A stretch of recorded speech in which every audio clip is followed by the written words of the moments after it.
राधे राधे, जय श्री कृष्णा। कैसे हैं आप? आशा करती हूँ आप लोग बिल्कुल ठीक होंगे। मैं भी ठीक हूँ। तो आज है 30 सितंबर 2025। तो आज के दिन एकादशी है। ये कौन सी एकादशी है? इसका नाम है परिवर्तनी एकादशी व्रत कथा। परिवर्तनी एकादशी क्यों नाम पड़ा इसका? आप फुल वीडियो देखें, बिल्कुल स्किप ना करें। बहुत ही आनंददायक वीडियो है। तो चलिए हम बताते हैं आपको कि किस तरीके से आपको इसका व्रत का पालन करना चाहिए और इसका मतलब क्या है। एकादशी परिवर्तन के नाम से जाना जाता है। इसे हम झूलनी परिवर्तनी एकादशी भी कहते हैं।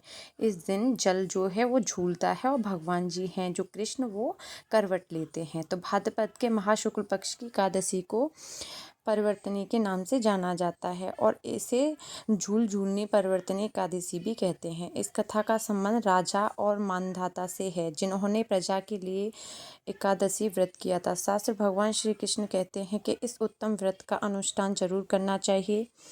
एकादशी की कथा के बाद जल से भरे हुए घड़े को ढककर दही और चावल के साथ ब्राह्मण को दान देना चाहिए। साथ ही छाता और जूता भी देने चाहिए। दान करते समय इस मंत्र का जाप करें। नमो नमस्तुते गोविंद बुद्ध श्रवण सज्ञक अधोत संघ्यम कृत्वा सर्व सौख्या प्रदो भव मुक्ति मुक्ति प्रतिषेण लोकाना सुखदायक। इस कथा इस प्रकार से आपको पढ़नी चाहिए। तो इस कथा को हम आप शुरू करते हैं। इस बार युधिष्ठिर ने भाद्रपद माह के शुक्ल पक्ष की एकादशी के नाम देवता और पूजा विधि के बारे में पूछा। तब प्रभु श्री कृष्ण ने कहा कि युधिष्ठिर, भाद्रपद माह के शुक्ल पक्ष की एकादशी परिवर्तनी एकादशी है। इस व्रत कथा को पढ़ने और सुनने से व्यक्ति के सभी पाप नाश हो जाते हैं। इस दिन भगवान ऋषिकेश की पूजा की जाती है। सूर्यवंश में मान्यधाता नामक एक चक्रवर्ती सत्य प्रतीक्षक और प्रतापी राजा और ऋषि दोनों ही हो गए हैं। उनके राज्य में अकाल नहीं पड़ता था। प्रजा को मानसिकता चिंता नहीं सताती थी और व्याधि का प्रकोप भी नहीं होता था। उनकी प्रजा निर्भय और आर्थिक रूप से धन समृद्धि भी। महाराजा के कोष में केवल ईमानदारी से अर्जित धन का ही आग्रह था। उनके राज्य को समस्त वर्गों में और आश्रम के लोगों ने अपने अपने धर्म में लगे रहते थे। मान्यधाता के राज्य की भूमि कामधेनु के समान फल देने वाली थी। उनके राज्यकाल में प्रजा का जीवन काफी सुखमय था। तो एक बार जब किसी कर्म के फल भोग के कारण राजा के राज्य में 3 वर्ष तक बारिश नहीं हुई, जिसके सूखे से पंडित प्रजा नष्ट होने लगी। प्रजा महाराजा के पास आकर कहने लगी कि आपको प्रजा की बात सुननी चाहिए। जल भगवान का निवास स्थान है, इसीलिए वे नारायण कहलाते हैं। नारायण स्वरूप भगवान विष्णु सर्वव्यापी हैं। वे ही मेघ स्वरूप होकर वर्षा करते हैं और वर्षा से अन्न पैदा होता है और अन्न से प्रजा जीवित रहती है। तो महाराजा, इस समय अन्न के बिना प्रजा का नाश हो रहा है। राजा ने कहा कि आप सही कह रहे हैं, अन्न को ब्राह्मण कहा गया है।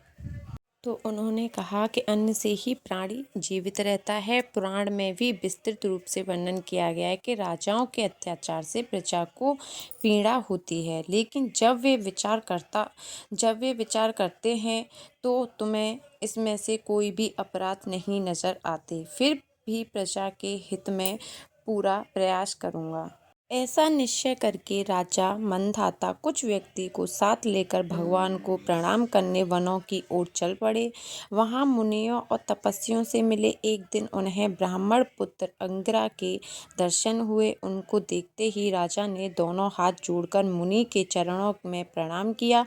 मुनि ने भी राजा का अभिनंदन स्वीकार किया और राजा के बारे में पूछा। राजा ने प्रजा का हाल बताते हुए मुनि के स्वास्थ्य के बारे में पूछा। मुनि ने कहा कि राजा को आसन और अर्घ्य दिया जाए। मुनि ने राजा के आने का कारण पूछा तो राजा ने बताया कि मेरे राज्य में सब कुछ अच्छा चल रहा था, लेकिन किसी कारण से वर्षा का अभाव हो गया है।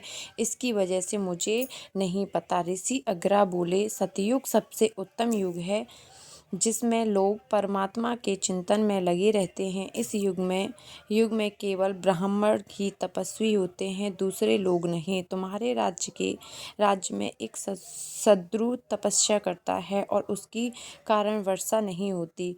तुम इसके प्रतिकार से यज्ञ करो, जिससे यह दोष शांत हो। और राजा ने कहा, मुनिवर, एक तो वह तपस्या में लगा है और उसका कोई अपराध भी नहीं है, इसीलिए मैं उसकी तपस्या अवरोध नहीं उत्पन्न करूँगा। आप दोष को शांत करने वाले किसी धर्म और उपदेश कीजिए। ऋषि मुनि, राजन, ऐसी बात है तो एकादशी व्रत करो और भाद्रपद मास के शुक्ल पक्ष में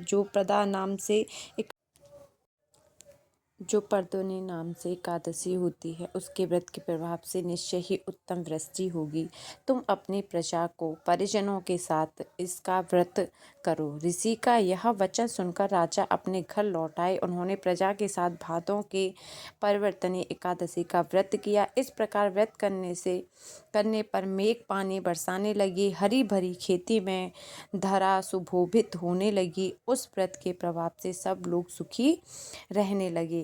तो दोस्तों, इस कथा को सुनकर आपको अच्छा लगा होगा। आप पूरा सुने, कहाँ से प्लीज़ कमेंट करें, मेरे को सपोर्ट करें, लाइक करें, सब्सक्राइब करें, बेल आइकन प्रेस कर लें ताकि आपके पास ऐसी वीडियोस आती रहें।